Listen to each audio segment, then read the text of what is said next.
Starting us off, I started last videos off with the pros. I think that was horrible. Let's start off with the cons. I think it's better to get the bad out of the way first and then talk about the pro. The problem is most of these players have much more cons than pros, but Chase Brown is actually an outlier. I do like him a lot. I had a lot more to talk about on the good side. So, without further ado, Chase Brown. First thing written here is no extension. That should have a question mark at the end. So Chase Brown is currently up for an extension, and from everything I've been hearing is that he's likely to get that.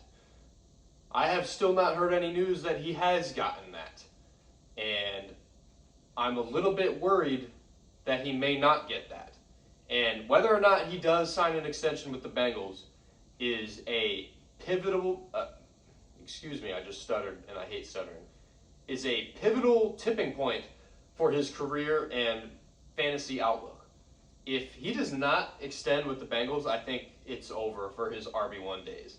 If he does, I think that says that's a clear message that the Bengals are telling us that they do believe in Chase Brown. So you better hope that he gets extended. Here I have written no extension because I'm just a little slightly concerned that he won't be, and I'll tell you why. I do think the Bengals and Zach Taylor specifically do like Chase Brown as a player. I do not know how much he's going to ask or command in terms of what his next contract is going to look like. Right now, they got him on a rookie contract, which is cheap. He's not a high draft capital player, and I have that written down second. So let's talk about that. He is a fourth. He's not a high draft capital player. I do not remember exactly what round he went in, but that can lead the team to believing that he is replaceable. And I think quite possibly he may be considered replaceable. He doesn't give you elite upside. He's an okay, above average running back. But the Bengals, there's a slight chance that they may be thinking, okay, running back's just a replaceable position. Let's just grab a new one in the draft and have a new one on another rookie contract that we won't have to pay for the next couple of years, rather than paying Chase Brown for the same production that you can get out of another guy. So I am concerned, and his draft capital doesn't give me confidence in that. Replaceable. So all three of these things are tied together. The Bengals may feel like he is a replaceable player, and it's quite possible that he does get replaced. So yeah, those are my biggest concerns with Chase Brown at the moment. Let's say the Bengals, in classic fashion, do re-sign him and don't do anything else in free agency or the draft, offense-wise, which is quite possible. Who are they going to enter the season with in their running back room? Probably some late-round rookie, Chase Brown, and Samaje Perine. Which Samaje Perine is a big problem for Chase Brown. I don't think people realize how big of a problem he is for Chase Brown. He is a coach's dream. Whenever a coach gets Samaje Perine on their team, they just all of a sudden fall in love with him. Like, they have a wet dream about Samaje Perine, and I can see why, but it's infuriating as a fantasy owner of Chase Brown. The reason why coaches love Samaje Perine is he does all the dirty shit and doesn't complain about it. He's quite possibly, their favorite third down back. He's a bruiser. I used to say he doesn't get injured, but he did get injured last season. Thank God for Chase Brown's outlook. But he's going to be back and healthy for this next season, and every time he's out there on the field, like, something good happens, and the coaches notice that. Now, it was concerning at first. If we look back into the last season, what happened was, over the first game or two, Samaje Perine saw no work, and it was just RB1 Chase Brown season, dominated everything. Unfortunately, that wasn't working out very well. So they started throwing Samaje Perine down on third down, and it would work. So maybe Samaje Perine got like 10% of the snaps, 20%. Every game from then on out, P. Ryan saw his snap share increase, and he ended up being out there like 60% of the time at his peak. And they were actually doing designed run plays for P. Ryan, and it was very concerning. And they were working too. He was getting the first downs, and then Chase Brown would come in, and we'd run for like -2 yards, and then P. Ryan would come right back out and then get a first down again, just bowling ball through. He like snapped his ankle quite literally, so he was done for the rest of the season, or had a big chunk of games missing. Chase Brown did have a resurgence at the end of the season, which hopefully gained back some of the trust, and it's a damn good time to have that, considering that was the last couple games before he was up for a extension. So, but Samaje Perine will be back is the point, and if Chase Brown isn't performing absolutely tip-top, you can bet your ass that Samaje Perine is going to be in, and a lot more than what anyone would want to see of Samaje Perine.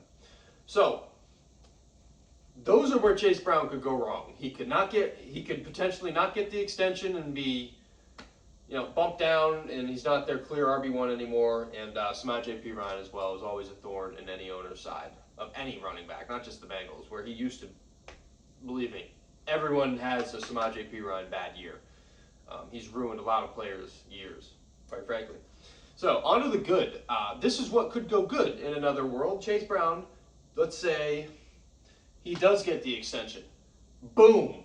We're golden. For however many years it is, you can be confident that Chase Brown is a good fantasy asset.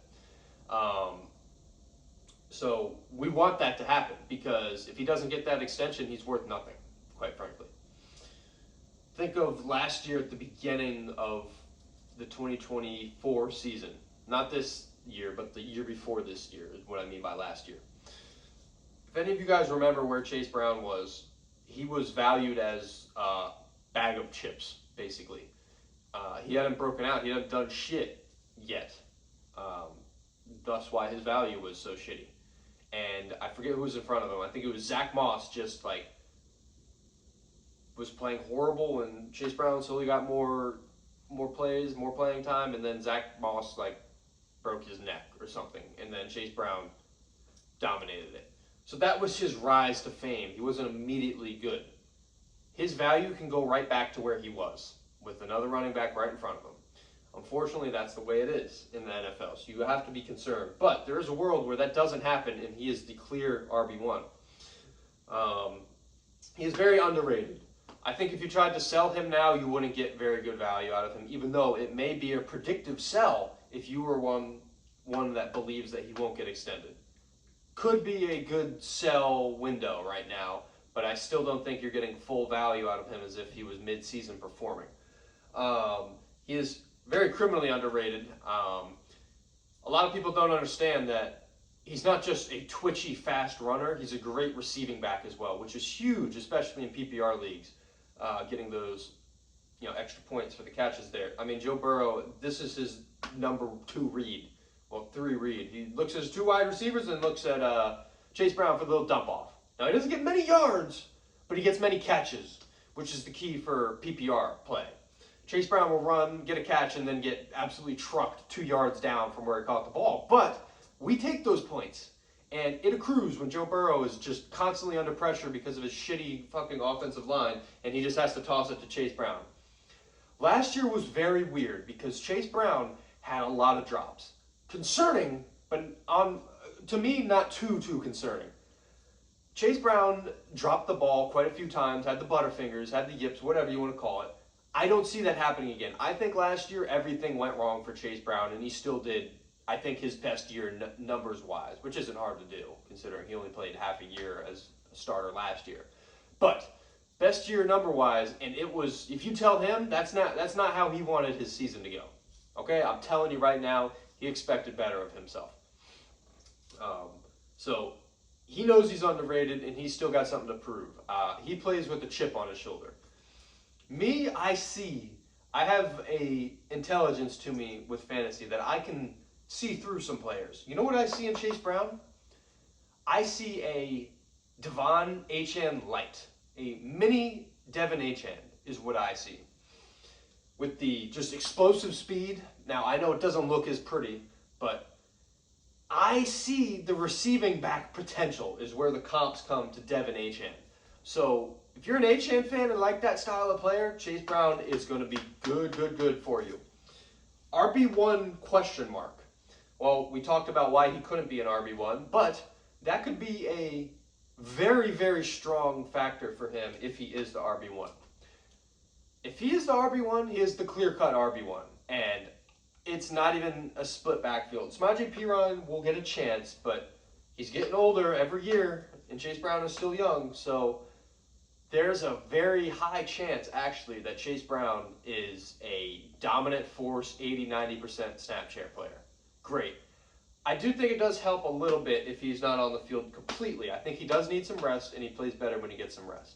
But as a fantasy person, you can't complain about more playing time. That is, more playing time just almost always correlates to more fantasy points.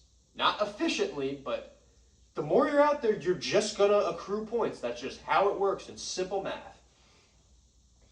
Receiving. We talked about it. Devon Achane Light. This dude gets a lot of points from catching. I'm not going to rehash what I already said. Hard worker. This guy came off a season that he is not happy with. I guarantee you he's not happy with, and I guarantee you he is in the lab working his ass off. Chase Brown will work the dog. He will outwork any single one of you, and that's why he keeps getting better every single season. I see Chase Brown coming with a big improvement this next season. You know why? Because there are videos last year of him in some sort of drill with a couple other receivers. I forget their names.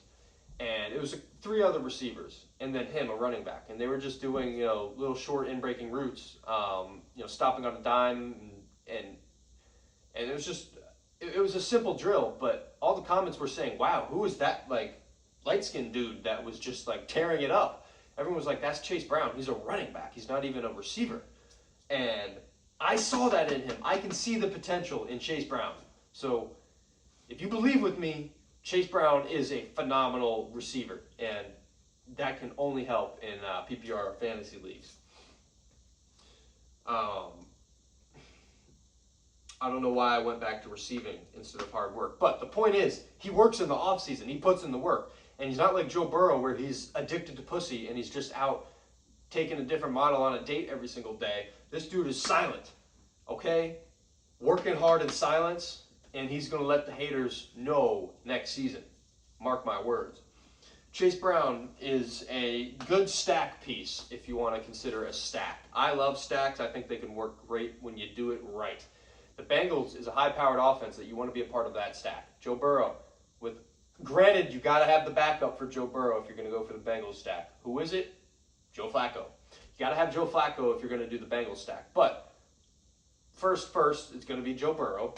And he's going to be tossing to either get Chase or Higgins, one of those two, throw them in your stack, double up on the touchdowns there. And every time they don't throw, they're going to run Chase Brown. Going to get the touchdown. So you are theoretically signing yourself up if you can get a quarterback from the Bengals and Chase Brown, the running back. You're signing yourself up for every single touchdown that the Bengals score to be accredited to your fantasy points in your lineups. And the Bengals are a high-powered offense. They're not some wimpy, skimpy New York Jets offense. This is going to be a lot of 6-point-plus plays getting added. You want to be a part of that. So I'm just telling you right now, very underrated stack. I already did that. Extension, we talked about extension. And this is if you do think he's going to get an extension, then he's gold. Fantasy gold in terms of value. That will be to be determined. Injury proof. I think Chase Brown is actually quite tough. Now, not everyone's immune to injuries. I have seen him sprain an ankle here before, but he's tough and he wants to be out there and he's not a pussy. He's going to play through some shit and he's going to be pretty hard to knock down and take out of the lineup. I see Chase Brown playing another 16, 17 games, 15 games this season. He is a tough guy and you can count on him not missing too many games for you. So, what is the verdict of Chase Brown? I think the verdict is a hold.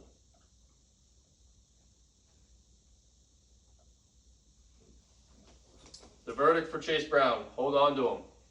Now, if you do believe that he's not going to get the extension, by all means, you better sell him as soon as you can, because then his value is only going to come down from here.